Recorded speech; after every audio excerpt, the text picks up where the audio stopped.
Isang RM na Rafael Nadal. This one is 99.9% same as original. Isang Audimar's Ice Out with Rainbow. Order ng real gold, yellow gold na anniversary dial. Tapos eto, Audimar's Bigay. May tamaan ko sa gilid. Paalala sa lahat ng kliyente namin. May mga lumalabas kasi ngayon na bagong mga scammer. Tumawag po, nagpapanggap na rider. Master Choi.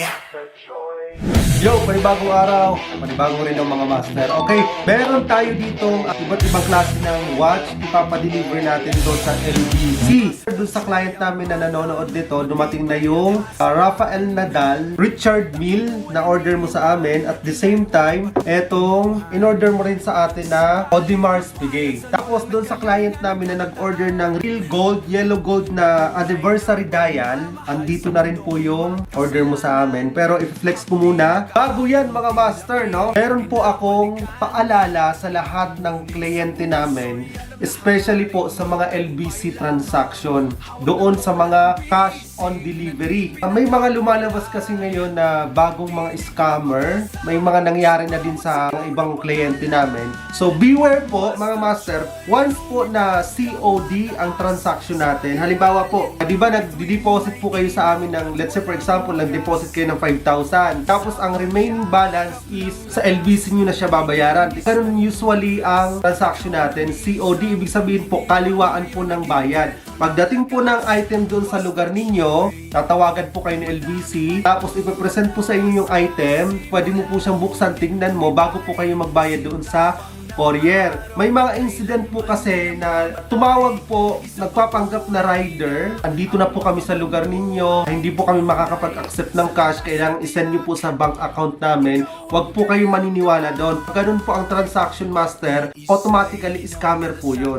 Ito lang po yung legit na account namin. If in case sa account namin kayo magbabayad, pag hindi po dito, automatically scam po yan. Ayun, pinag-iingat ko lang mga master yung mga client natin na baka sakali ma-encounter ninyo may tatawag sa inyo, hindi na po kami nag-a-allowed ng cash, kailangan po i-deposit nyo sa account namin, hindi po kami nagaganon, okay? Pag sinabing COD, cash nyo po yun babayaran doon sa courier. Ito pa yung isang incident, nakuha nyo na yung item. May magpapanggap po sa inyo na sa Master Choi po ito, hindi pa po namin nakukuha ang payment sa LBC ninyo, pakibayaran na lang po muna. Once po nagbayad na po kayo doon sa LBC, wag po kayong ulit magbabayad na. Yun lang po ang pinaka-safest way ng transaction, COD, kaliwaan. Kailangan makuha niyo muna yung item bago po kayo magbabayad, okay? Doon sa mga nagtatanong how much, bakit hindi kayo nagre-reply, doon sa mga comment section, iniiwasan po natin yung ma-scam po kayo, kasi pag nakita po ng mga scammer dyan sa mga comment section na interesado po kayo, kung interested po kayo, mag-PM po kayo sa page para yung admin mismo ang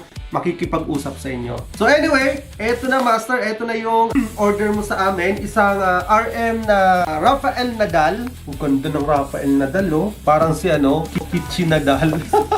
Ang ganda ng red. This one master is carbon. Yung strap niya mga master, yung rubber niya, high-end talaga. Maraming lumalabas ng ganito sa market ng mga kopya ng RM, hindi maganda yung ganito. Minsan parang laruan, makintab, tapos ibang-iba yung pagkakagoma niya. This one is 99.9% same as original. Ganito, oh. Parang gusto ko na rin kumuha ulit ng maraming RM. Kasi this one master is pre-order lang po ito. Tapos eto, Audimar's Bigay. May kamante sa gilid. Dalawang item ang kinuha ni Master. Master, kung nanonood ka ngayon, papadeliver na namin sa LBC ito. Okay? Ganda na ito pala, oh. Flex ko na rin sa inyo itong order din ng client ko, na young millionaire client ko. Naka almost 1 million na siguro siyang order sa atin. Ang dami niya nang na-order sa amin. May kasama pa ito, 4 kasi na rare model ang kinuha niya sa atin. Isang Audimar's Ice Out at the same time with Rainbow. Kung ang Rolex may Rainbow, meron din sa Audimar's. Ito yung version ng Audimar's Bigay na Rainbow with Ice Out. Napakaganda nito, master. So ayun mga master, sana nagkaroon kayo ng idea dun sa mga transaction natin. And don't worry, wag po kayong matakot dahil legit po tayo. Pinapaalala lang namin na para maiwasan po at maging safe ang transaction. Pag sinabing COD, cash on delivery po yon, wala po kayong babayaran to account. Sa deposit lang sa amin, doon kayo magbabayad. Okay? Ano ba yan? Panibagong araw, panibagong mga relo.